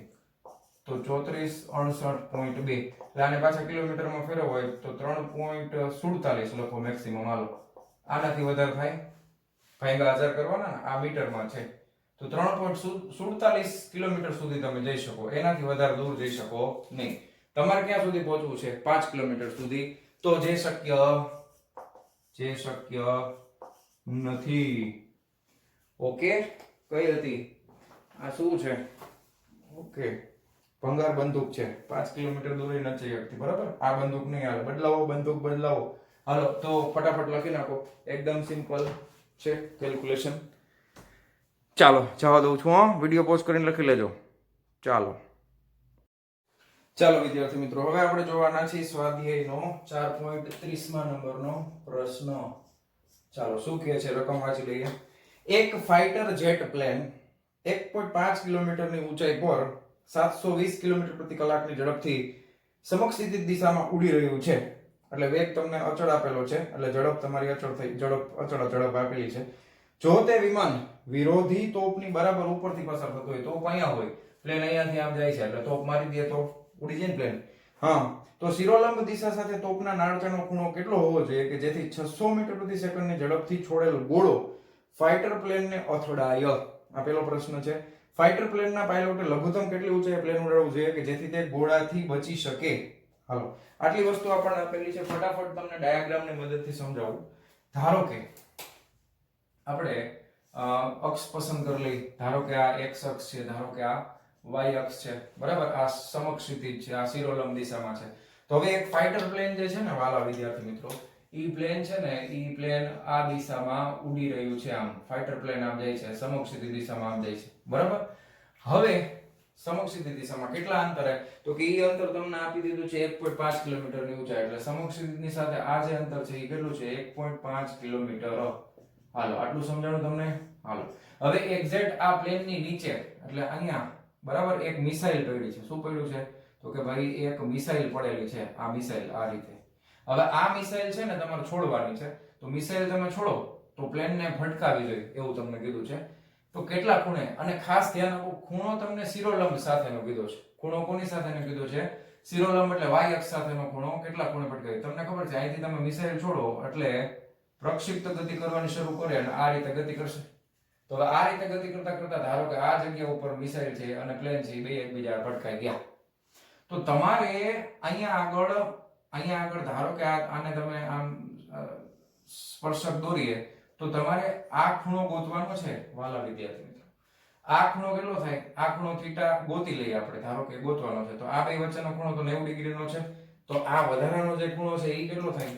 આની આરનો આ ખૂણો, તો કે આ 90 માઈનસ થીટા થાય કે નહીં? આ ખૂણો થીટા.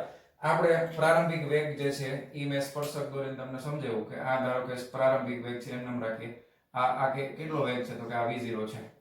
હવે એક વસ્તુ નોટિસ કરો કે આ v0 ના બે ઘટકો મળે, એક સમક્ષિતિજ અને એક શિરોલંબ. તો આ ઘટક છે. હવે તમારે ખૂણો આ ધ્યાનમાં રાખવાનો, આ ગોતવો છે આપણે. તો આ ઘટક જે છે તો ઈ ખૂણાની પાસેની બાજુ હવે આ થશે. તો પાસેની બાજુ ઈ થાય તો શું લખાય? તો કે v0 cos થીટા થાય પાસેની બાજુ. અને ખૂણાની સામેની બાજુ એટલે આ થશે, આ બાજુ. બરાબર, આ બાજુ છે એ ખૂણાની, એટલે કારણ કે અહીંયા તમને સામેની બાજુ એટલે આ દેખાય તો એ આ થશે. તો આ કેટલું થઈ જશે? તો કે v0 sin થીટા થશે. થશે કે નહીં? સમજાણું?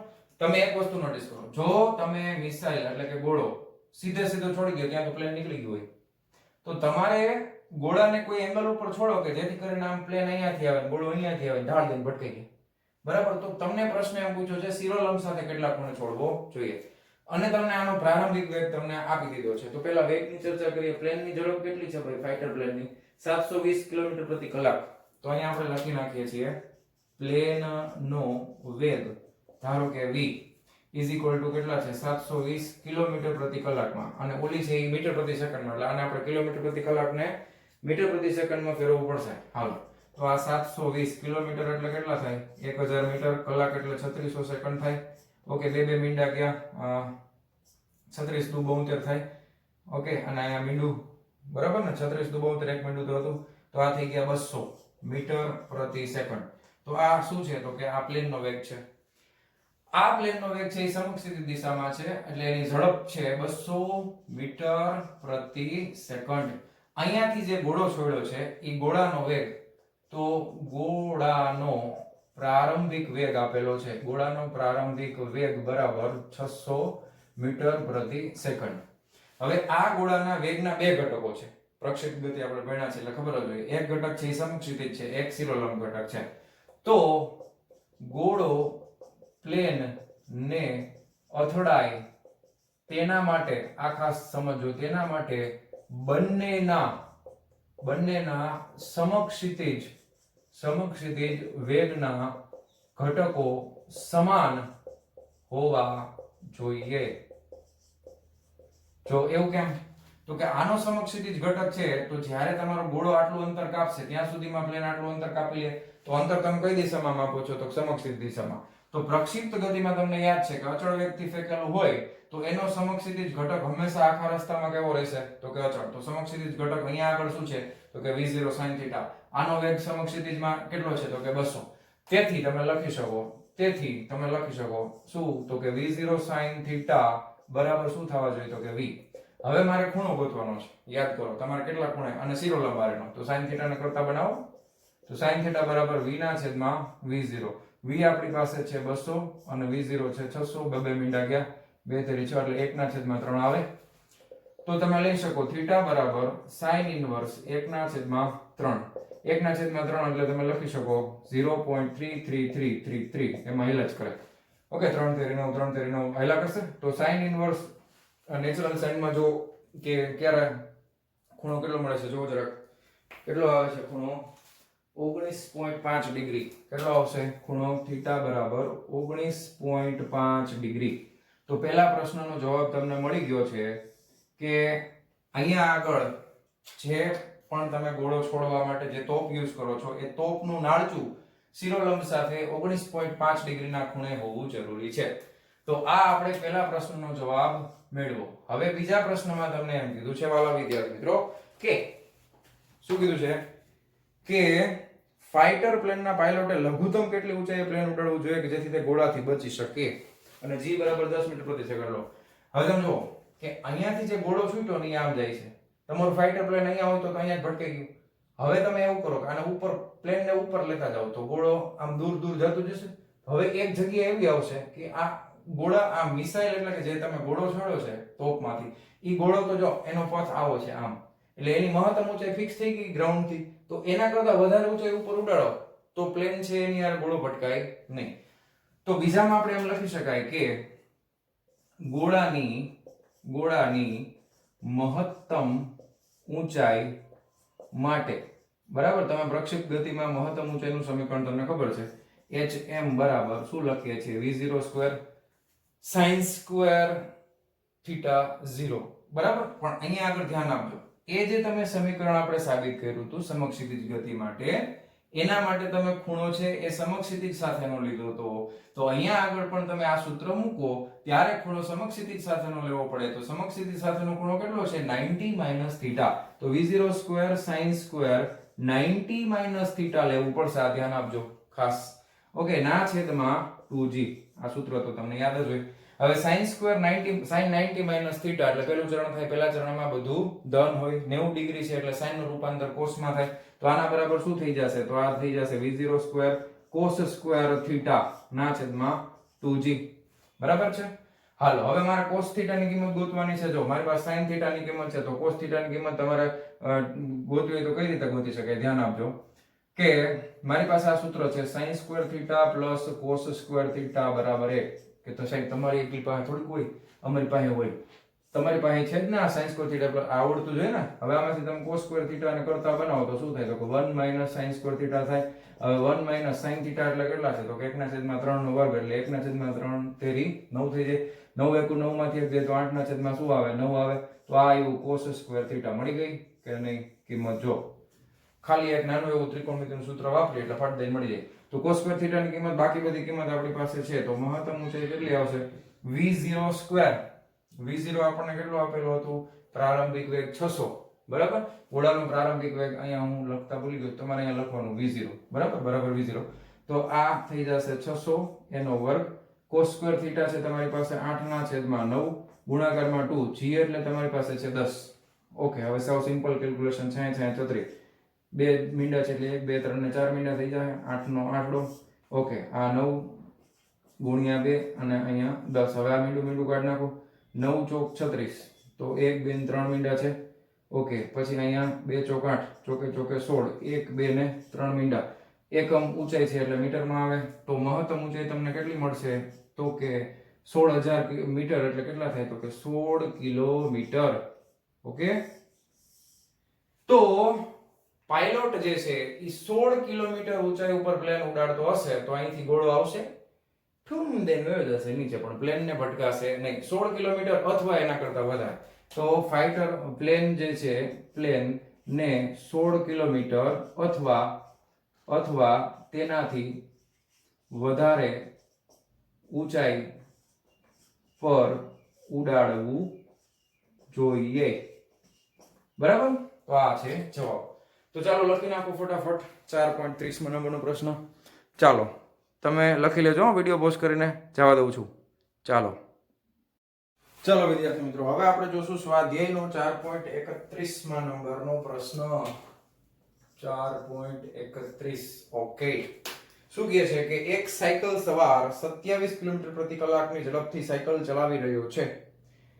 જેવો તે રસ્તા પર 80 મીટર ત્રિજ્યાના વર્તુળાકાર વળાંક પર પહોંચે તેવો તે બ્રેક લગાવીને દર સેકન્ડે પોતાની ઝડપ 0.5 મીટર પ્રતિ સેકન્ડના એક સમાન દરથી ઓછી કરે છે.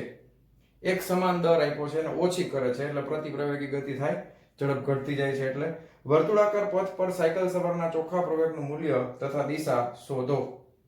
ઓકે, હવે આને સમજવા માટે તમે સમજો કે સાયકલ સવાર છે ને, દાખલા તરીકે સાયકલ તમને ખબર જ છે, તમે સાયકલ છે ને ઈ આ રીતે જતી હતી આમ, બરાબર? હું તમને સમજાવવા માટે, સાયકલ આ રીતે જતી હતી, બરાબર? અચળ વેગથી જતી હતી. હવે અહીંયાથી છે ને એક રસ્તો એવો આવ્યો કે જ્યાંથી એક આમ એક્ઝેક્ટ ગોળ ભાગ બને. કેવો ભાગ બને? ગોળાકાર ભાગ બને.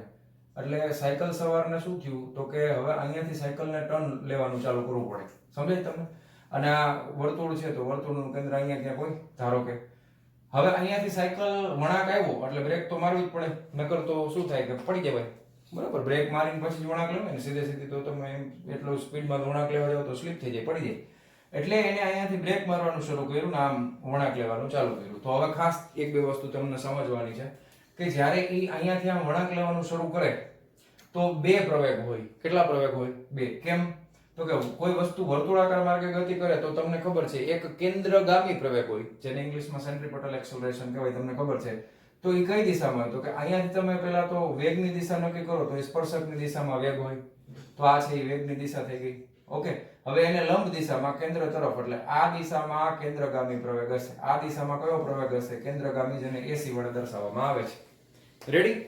બીજી વસ્તુ તમે નોટિસ કરો, બ્રેક લગાવે છે ભાઈ. શું લગાવે છે? બ્રેક. એટલે બ્રેક લગાવતા હોય તો પ્રતિ પ્રવેગી ગતિ થાય. તો સાયકલનો જે વેગ હોય એની વિરુદ્ધ દિશામાં પ્રતિ પ્રવેગ થાય. સાયકલ આ દિશામાં જાય છે તો પ્રતિ પ્રવેગની દિશા જે છે એ આ દિશામાં હશે. પ્રતિ પ્રવેગની દિશા આ બાજુ હશે. બ્રેક લગાવવાથી છે એટલે આપણે એને AB વડે દર્શાવીએ. બ્રેક લગાવે છે એટલા માટે, બરાબર? અને સાયકલ આ રીતે વળાંક લેવાની શરૂ કરશે. હવે મારે શું કરવું છે? તો કે મારે પરિણામી પ્રવેગનું દિશા અને મૂલ્ય જોઈએ છે. તો તમને ખબર છે પરિણામી પ્રવેગ એક આના લીધે કેન્દ્રગામી પ્રવેગ અને એક આના લીધે આપણને મળવાનો છે. તમને પહેલા પ્રશ્ન શું કહેવા માંગે છે સમજાણું. અહીંયાથી સાયકલ જાય છે, સાયકલ મારી રીતે સરળ રચાય. ચાલો તો મારી સાયકલને સરળ રચાવા દઈ. આ સાયકલ છે આ રસ્તે જતી હતી, બરાબર? મને જેવી આવડે જેવી મેં દોરી છે. તમને જેવી આવે તમારે દોરવાની. કોઈક માણસ અહીં બેઠો હશે, એકલી ન જાય. અને અહીંયાથી આવી રીતે ટર્ન લીધો, તમે ઉપરથી જોવો છો એટલે સાયકલ તો દેખાય નહીં, બરાબર? અને અહીંયા આગળ કેન્દ્રગામી પ્રવેગ હશે. હવે જે ડેટા આપેલો છે એ પ્રમાણે આપણે લખતા જઈએ કે પેલા સાયકલ સવારની ઝડપ, વેલોસિટી ઓફ સાયકલ આપણે લખીએ કે અચળ ઝડપ છે vs બરાબર કેટલી છે? તો કે 27 કિલોમીટર પ્રતિ કલાક છે. ચાલશે? તો કે નો હાલે. શું કામ નો હાલે? કારણ કે એ બ્રેક મારે છે અને એ અંતર જે છે ત્રિજ્યા છે એ બધું મીટરમાં આવ્યું છે. તો આને પહેલા મીટર પ્રતિ સેકન્ડમાં ફેરવવું પડે. તો 27 ગુણ્યા 1 કિલોમીટર એટલે 1000 મીટર, કલાક એટલે 3600 સેકન્ડ થાય, તમને ખબર જ છે, બરાબર છે?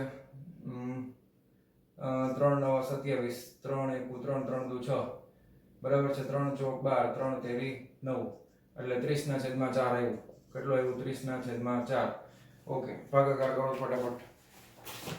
ઓકે, 30/4 આથી ભાગ હાલે ને? હાલે જ ને. તો કે અહીંયા 2 અને અહીંયા 2 5 10, તો 5 તેરી કેટલા થઈ ગયા? 15/2 15/2 એટલે હવે નહીં કરવું પડે, હળાહળ થઈ ને. તો 7.5 મીટર પ્રતિ સેકન્ડ આ એનો વેગ છે, વેગની દિશા આ તરફ છે. ઓકે, તો પ્રતિપ્રવેગની દિશા એક્ઝેક્ટ એનાથી ઓપોઝિટ ડાયરેક્શનમાં, એટલે અહીંયાથી પ્રતિપ્રવેગની દિશા 180 ના ખૂણે હોય. હાલો, હવે પછી તમને અહીંયા વર્તુળાકાર માર્ગનું કેન્દ્ર છે, તો અહીંયાથી તમને ત્રિજ્યા આપી છે આ વર્તુળની ત્રિજ્યા r બરાબર 80 મીટર આપેલી છે. કેટલી આપેલી છે? આ ત્રિજ્યા આપી છે 80 મીટર. ઓકે, તો પહેલા આપણે ગોતશું કેન્દ્રગામી પ્રવેગ. ઓકે, બીજો કઈ ડેટા બાકી છે? હા, પ્રતિ ઓલું જોશું આપણે. પહેલા કેન્દ્રગામી પ્રવેગ મેળવી લઈ. તો કેન્દ્રગામી પ્રવેગ 80 બરાબર 20 સ્ક્વેર ના છેદમાં શું થાય? r થાય. તો 20 સ્ક્વેર એટલે અહીંયા આગળ સાયકલનો વેગ છે એટલે 20 નો સ્ક્વેર ના છેદમાં r લખી નાખીએ. સાયકલનો વેગ છે 7.5 નો વર્ગ ના છેદમાં ત્રિજ્યા છે 80 બરાબર. તો આ કરી આલો ફટાફટ, કેલ્ક્યુલેટરમાં કરવું પડશે. ચાલો, 7.5 ગુણ્યા 7.5 બરાબર ટીકડું ફલાણું ભાગ્યા 80 બરાબર 0.7031 એવું. કેટલું એવું? 0.7031 મીટર પ્રતિ સેકન્ડ નો વર્ગ. એકમ લખવાનું ભૂલતા નહીં. તો મને કેન્દ્રગામી પ્રવેગ આટલો મળે છે. કઈ તરફ છે? તો કે કેન્દ્ર તરફ છે. હાલો, પછી બીજો ગોતવાનો છે બ્રેકના લીધે લાગતો પ્રવેગ. હવે આ કેવી રીતે છે? તો કે તમને પ્રશ્નમાં એક વસ્તુ આપેલી છે, જો કે ખાસ વાંચજો. બ્રેક લગાવતી વખતે બ્રેક લગાવી દરેક સેકન્ડે પોતાની ઝડપ 0.5 મીટર પ્રતિ સેકન્ડના એક સમાન દરથી ઓછી કરે છે. તો પ્રવેગ એટલે વેગમાં થતો ફેરફાર, એટલે ડેલ્ટા v ના છેદમાં સમયગાળો એટલે ડેલ્ટા t. હવે વેગમાં ફેરફાર કેટલો થાય છે? દરેક સેકન્ડે 0.5 મીટર પ્રતિ સેકન્ડ જેટલો, એટલે આ 0.5 મીટર પ્રતિ સેકન્ડ આવે ના છેદમાં સમયગાળો. આટલો ફેરફાર કેટલા સમયમાં થાય છે? 1 સેકન્ડમાં, એટલે ભાગાકારમાં 1 આવશે અને એનો એકમ સેકન્ડ છે. એટલે હવે આ પ્રવેગમાં ફરી જશે 0.5 મીટર પ્રતિ સેકન્ડ નો વર્ગ. તમે સમજો, અહીંયા દાખલા તરીકે દર 2 સેકન્ડ આપ્યો તો ભાગ 0.2 આવે. તમને એમ થાય સર 0.5 આ તો વેગ આપ્યો તો તમે પ્રવેગ લઈ લીધો, એવું નથી. આ સૂત્ર ઉપરથી આવે છે. તો આ બ્રેક દ્વારા લાગતો પ્રવેગ છે. ઓકે, હવે આ બે પ્રવેગની દિશા તમને ખબર છે, એક આ દિશામાં છે, એક આ દિશામાં છે, અને બે એકબીજાને લંબ જ હોય ને, કારણ કે આ સ્પર્શ આનાથી એકદમ વિરુદ્ધ અને આ કેન્દ્ર તરફ. તો અહીંયા તમે જો આ ખૂણો કેટલાનો બને છે? 90 નો બને છે. તો પરિણામી પ્રવેગ નું મૂલ્ય, પરિણામી પ્રવેગનું મૂલ્ય એને આપણે a નામ આપી દઈએ તો શું થઈ જાય? વર્ગમૂળમાં ac નો વર્ગ વત્તા ab નો વર્ગ. ac નો વર્ગ એટલે કેટલા થશે? 0.7031 નો વર્ગ વત્તા આ 0.5 નો વર્ગ. હાલો, આ કરવું પડશે. તો આપણને પેલા મૂલ્ય મળશે 0.703125 ગુણ્યા 0.703125 ઇઝ ઇક્વલ ટુ આટલા આવ્યા. બરાબર. ઓકે, 0.49438 પ્લસ બરાબર 0.5 એટલે 0.25 આવ્યા. બરાબર, એમાં પ્લસ કરી દઈએ કેટલા? 0.49438 બરાબર આટલા આવ્યા. બરાબર, કેટલા આવ્યા તો બોલો? 0.7438 0.7438. હવે આનું કાઢવાનું વર્ગમૂળ. બરાબર, એટલે 0.8627 આવે. 0.8627 એટલે નિયર અબાઉટ તમે લખી શકો 0.86 મીટર પ્રતિ સેકન્ડ નો વર્ગ. તો આ પરિણામી પ્રવેગનું મૂલ્ય મને મળે છે 0.86 મીટર પ્રતિ સેકન્ડ નો વર્ગ. હવે આ પરિણામી પ્રવેગ એટલે અહીંયાથી ક્યાંક આ બાજુ લાગતો હશે, ધારો કે આમ લાગે છે. બરાબર, તો હવે દાખલા તરીકે એ સમક્ષિતિજ આ જે છે ઘટક પ્રવેગનો, એની આરે દાખલા તરીકે ખૂણો બનાવે છે થીટા. કેટલો ખૂણો બનાવે છે? થીટા બનાવે છે. તો tan થીટા બરાબર હું શું લખીશ? તો કે સામેની બાજુ છેદમાં પાસેની બાજુ. તો tan થીટા બરાબર આ, તમે આને સબાચો પ્રમાણ થોડુંક આ બાજુ લખો, ડ્રો કરો એટલે તમને વધારે આઈડિયા આવે. ધારો કે આ રીતે આવ્યું તો તમે જુઓ અહીંયાથી અને આ રીતે સબાચોનો નિયમ વાપરો તો ખૂણો થીટા મળી જાય. ધારો કે આ થીટા મેળવવો છે તો મળી જાય. કઈ રીતે મળશે? દિશા માટે પ્રવેગની દિશા, પરિણામી પ્રવેગની દિશા માટે તમે શું લખો? તો કે તમે લખો tan થીટા બરાબર સામેની બાજુ એટલે AC બરાબર ના છેદમાં પાસેની બાજુ એટલે AB. તો AC ના છેદમાં AB.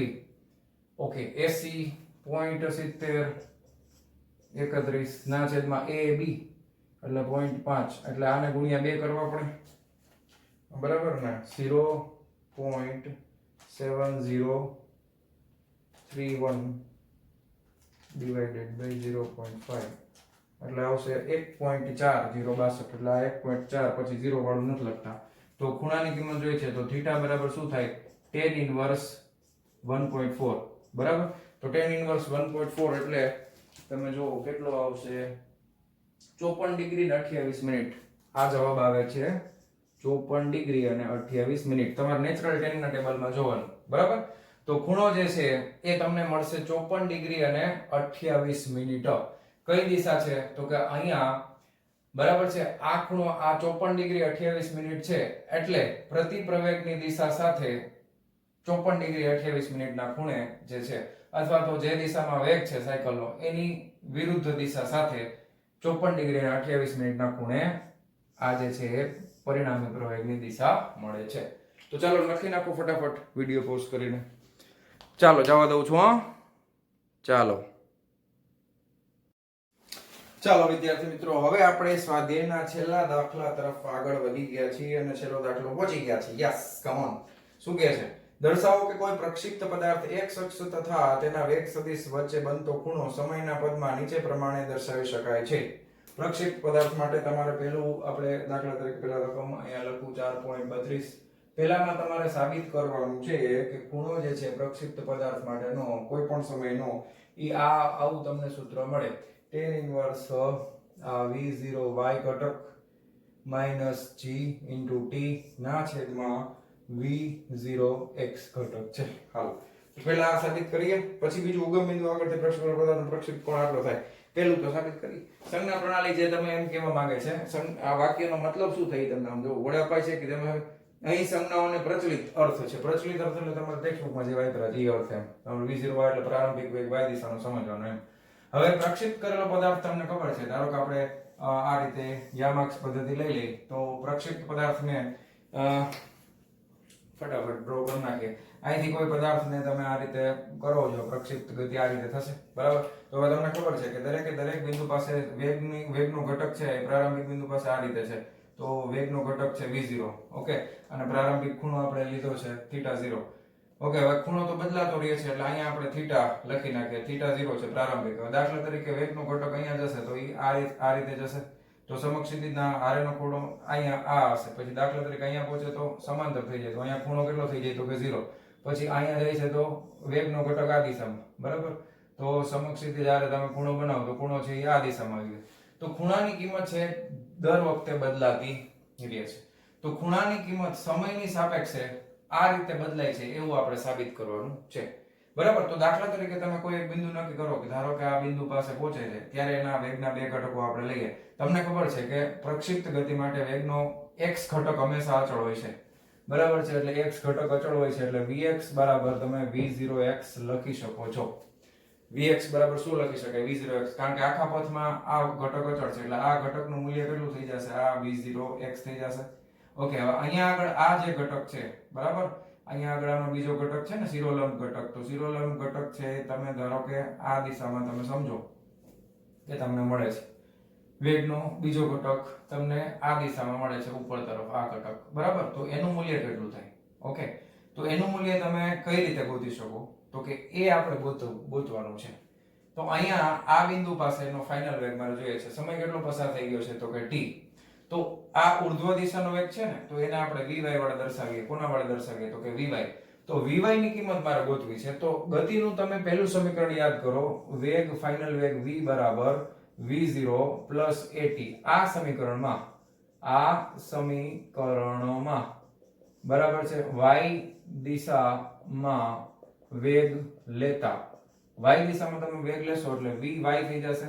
y દિશાનો વેગ એટલે અંતિમ વેગ છે એ y દિશામાં, તો vy બરાબર પ્રારંભિક વેગ છે v0. આ પ્રારંભિક વેગ છે એ કઈ દિશાનો ગણવાનો તો કે y દિશાનો. તો આ v0y થાય પ્લસ પ્રવેગ. હવે ઉર્ધ્વ દિશામાં ગતિ થાય છે જો આમ છે ને ઉપર તરફ, તો પ્રવેગ છે એ ઉપર તરફ છે તો ઋણ લેવાનો એટલે અહીંયા આવશે એની જગ્યાએ માઈનસ g અને t સમયનો છે એટલે t. તો અહીંયા થઈ જશે માઈનસ gt.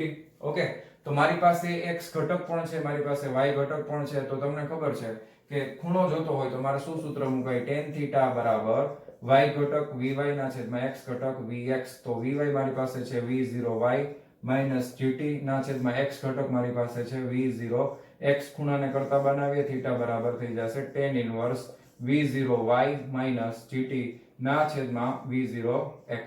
ઓકે, જો થઈ ગયું સાબિત. આ થીટા છે એ કોઈ પણ સમયે છે એટલે તમે અહીંયા નાના કૌંસમાં t લખો એટલે સફિક્સમાં t લખ્યું કહેવાય. કોઈ પણ સમયે થીટા ખૂણો કેટલો આવશે tan inverse v0y minus gt upon v0x. થઈ ગયું સાબિત. પેલું થિયરી ઉપરથી જ સાબિત કર્યું છે, કોઈ નવીન વસ્તુ કરેલી નથી.